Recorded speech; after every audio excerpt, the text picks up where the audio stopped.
righty, welcome in everyone. We'll just go ahead and get started. Just a little bit of a heads up. We may go a little closer to 11:20 today, so if you do need to hop off a little early, feel free. We'll have everything recorded like we usually do.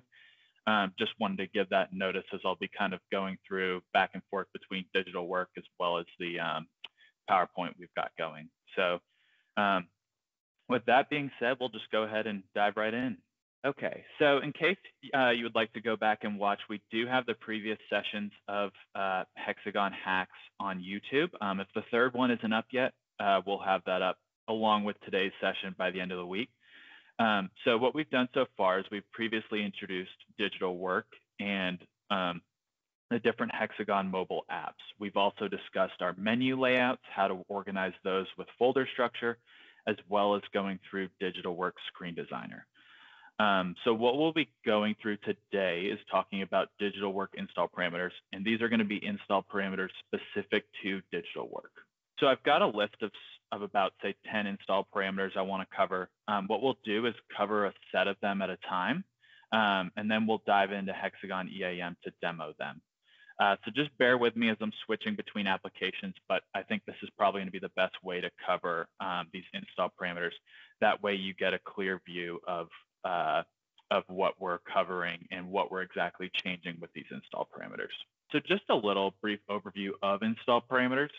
Think of these as installation codes used to customize your EAM environment.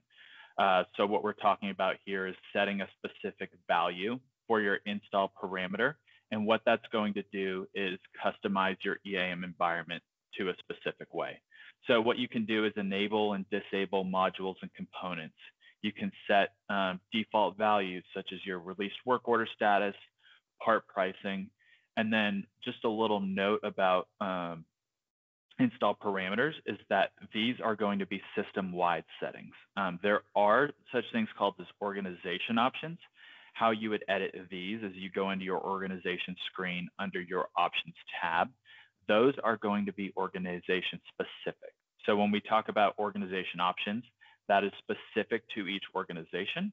Install parameters is going to be one value for your entire EAM system. So as you're going to notice with these digital work install parameters, they're going to start with the letters DW. So if you are going through your install parameters and searching these, you can go into your data spy, select starts with, and select DW.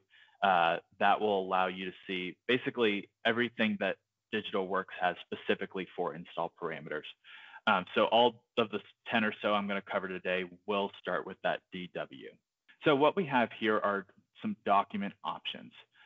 What this is if you go into, say, your work order screen and you select that roll-up piece of paper, and I'll go in and demo that, but these are going to be the options that you have when you select that icon. You'll be able to select the file, select from the image library, take a picture, record a video, and record a voice memo. If you have those specific install parameters set to yes, then that will enable that feature within digital work. So I'll just go ahead and demo this real quick in the digital work environment. So I'm going to share my screen from my iPad. So that little paper flip up icon that I was specifically talking about is that second icon from the left there. So if I go ahead and click on that icon, I'm going to have those 5 options that I previously talked about earlier, as well as 2 other ones, your multi-document upload, as well as your documents. What that documents is it's just a direct link to the documents tab of your work order. So if I wanted to go in here and upload a picture, that DWPICT install parameter is set to yes. So I do have the ability to take a picture, for example. So just real quick, those first 5 icons that you see are all install parameters. When you do have them set to yes, those will appear when you select that documents icon. All right, I will dive back into the PowerPoint real quick.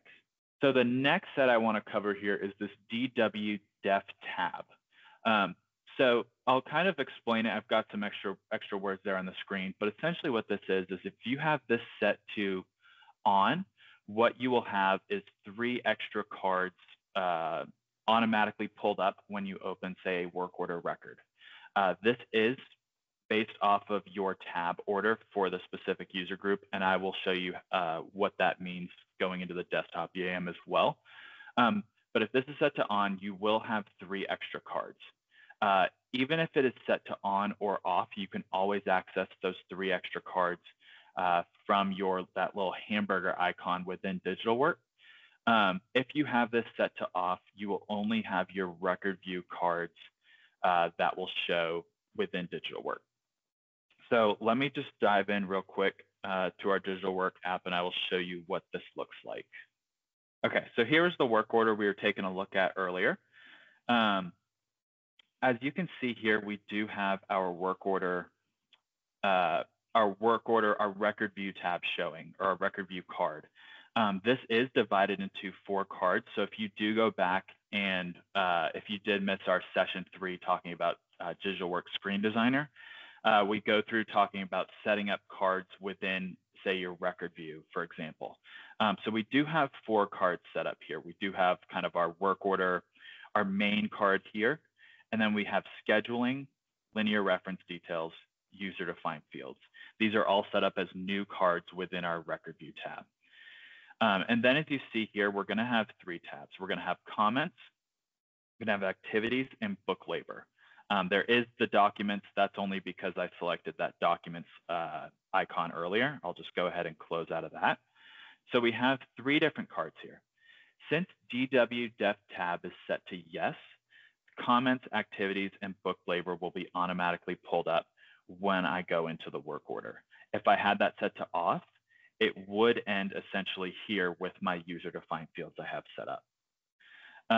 So as always, you can go in, and even if that install parameter is set to off, you can go into that hamburger icon on the top right, and you're still going to have access to your comments, activities, book labor, whether that install parameter is on or off.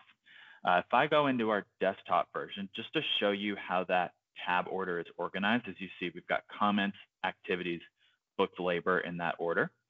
If I go into our desktop version, and I go into my user group screen, if I go and say I want to go and find my work order screen, I hit this actions dropdown, and then there's this change tab order button. If I select that, it'll give me the tab order of both my desktop EAM and my DigitalWork app. My first 3 cards, or my first 3 tabs in the desktop, are comments, activities, book labor. It's the exact same 3 that I just showed earlier in our DigitalWork app. If I wanted to go ahead and change these, I could say I wanted to switch out, I don't know, my documents tab.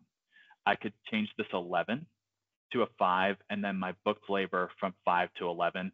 And then now when I have that install parameter enabled, it would show comments, activities, and that documents card already pulled up within my DigitalWork app.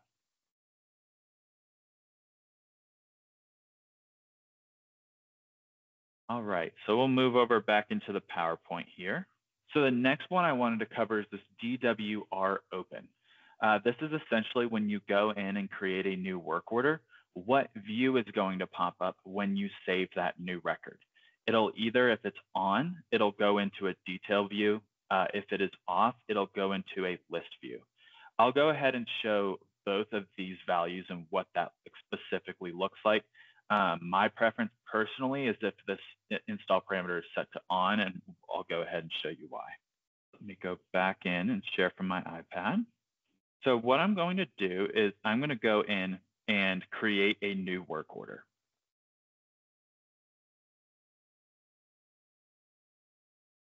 So I'm just going to put test as the description here, and I'm going to select my equipment. So if I go ahead and hit save, that is going to pull up my list view here. So right now we have this install parameter set to off. It's going to pull up that record. So that record I just created was 14474. It pulls up that work order in a list view. If I wanted to go in and edit that, I would then have to click my 14474. So what I'm going to go ahead and do is change that install parameter to on. Okay. And what you need to do is when you do change these values of the install parameters is you need to go ahead and log out for that to take effect. So we have that value now set to on. So if I went to go ahead and I wanted to say create another new work order.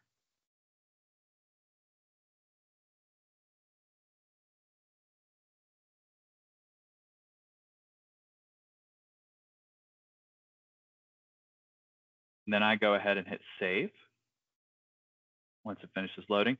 So that new record is now open directly right away. So this is why I personally like when this value is set to on. If I'm going in and I'm creating a new work order, I'm usually going to want to go in and make some edits right away, or say add some documents, add my activity. If you do have it set to off, it does give you that list view. Maybe that's better if you're going in and say bulk creating a few work orders within Digital Work app. But to me personally, I love that on value as I want to go in and directly edit my specific record I just created. Let's go back to the PowerPoint, and then we'll dive in one more time to Digital Work. So just a couple quick other install parameters I wanted to cover. DWO link. This enables deep linking between mobile, offline, and Digital Work. What that essentially means is if your iPad, say, goes offline, if that install parameter is set to on, you are able to go back and forth between mobile, offline, and Digital Work. One thing to note, though, is if you are switching back and forth, it does make you re-log into mobile offline. And then the other one, so two other ones, DW pick max determines the maximum number of concurrent photo uploads possible. So if you're doing that multi-document upload, that is the number that you're at your max are able to upload. So if that number is set to 5, the most you can upload at a single time is 5 documents. And then the pick size is just determining what your maximum file size is. So if I dive in one more time to our Digital Work app, I have this EAM Mobile offline little icon here. If I was to select that, it gives me an option to open up EAM Mobile offline. What that does takes me directly into my mobile offline and then takes me to my login screen. What this install parameter, if set to on, will also do is if you do go disconnected from the internet when you're using Digital Work, it will prompt you the ability to say, hey, you've disconnected. Would you like to go into mobile offline? And it'll give you that option to move directly into mobile offline, which for this app specifically, it is not directly synced. You manually sync it. So you can go into mobile offline, do offline work. Once you're connected to the internet, then you can upload that directly to, when you're connected to the internet, you can directly upload it to the desktop. Just to kind of preview the rest of the series we've got. So our next session, we're going to be talking about dynamic checklists. I know this isn't really specific to Digital Work, but dynamic checklists, one, works really well in Digital Work. And so I want to show you those features. One, it's a new feature to EAM within the last year or two, but also show you how that works in Digital Work as well as setting that up within the desktop. And then we'll take a look at a few other things for our last session, including the issue transaction screen, which we'll kind of introduce. And especially if you're using barcoding, that issue transaction screen is going to be great for you. So with that being said, I don't know, Alex, if you want to close us out, but that's all we have for today. Question. Yeah. Yeah. Jamie had asked in the chat, asking the DW pick max. What is the recommendation for this install parameter? And if you look in the chat, Jordan, you probably will be able to read it so you can understand what specifically she's asking. Yeah, no, let's see. Can y'all see Alex, can you see EAM right now? Yeah, I can see it. Okay, perfect. So I'll show you, so that's pick max. So let's take a look at the chat. So for us specifically, this is like the number of photo uploads. We have it set to 5. I'm not really sure of the recommended. I would say I'm thinking probably in between 5 and 10 is probably what you're looking at for That's at least what I would think, but I'm not sure exactly what the HxGN recommended one is. For the specific size, if we're talking about that one, I believe ours is not actually set. I believe we just have ours set to blank. So we don't actually have an upload size. And I've uploaded, say, probably, I don't know, 10 to 15 pictures. I haven't run into any issues with sizing from that perspective. So some bubbles here. Gregory Angus said the parameter says, wow, my southern accent came out a little bit. I'm sorry. The parameter says, note, setting a value of more than 10 may cause data loss and delayed photo upload. Perfect. Is there anything you want to add on to that, Jordan? No, that fits with what I was thinking. So we have ours as 5. So it looks like 10 is probably the max that you want to set it to. Yeah, it's my new laptop. Ed, I'll send you a link to the YouTube channel as well. But if you go to YouTube and you just search DigitalThinker, one word, you can't miss us. We're right there, front and center. So actually, I was able to get the link handy. Oh, did you? Okay, nice, cool. Well, there it is again. Awesome, guys. Well, we appreciate the input and the interaction today. This is absolutely fantastic. As Jordan mentioned on the front end of this meeting, we will upload this this video, as soon as we can. Hopefully today, as long as the last HxGN Hacks series. Don't forget to like and subscribe on our YouTube channel, and don't forget to also like and subscribe to us on LinkedIn. We've got some relatively exciting announcements coming your way about DTI Academy and how we're going to shift some things and change some things up with it. So you definitely want to listen to that, and don't forget to visit our Streamline website and go ahead and get registered. We still have some seats available for the VIP ticket, so we would love to. We'd love to have you there. Hey, and Gregory, you're hitting the head on the nail, man. We're going to be hosting a webinar in 2 weeks on Cognos Advanced Reporting.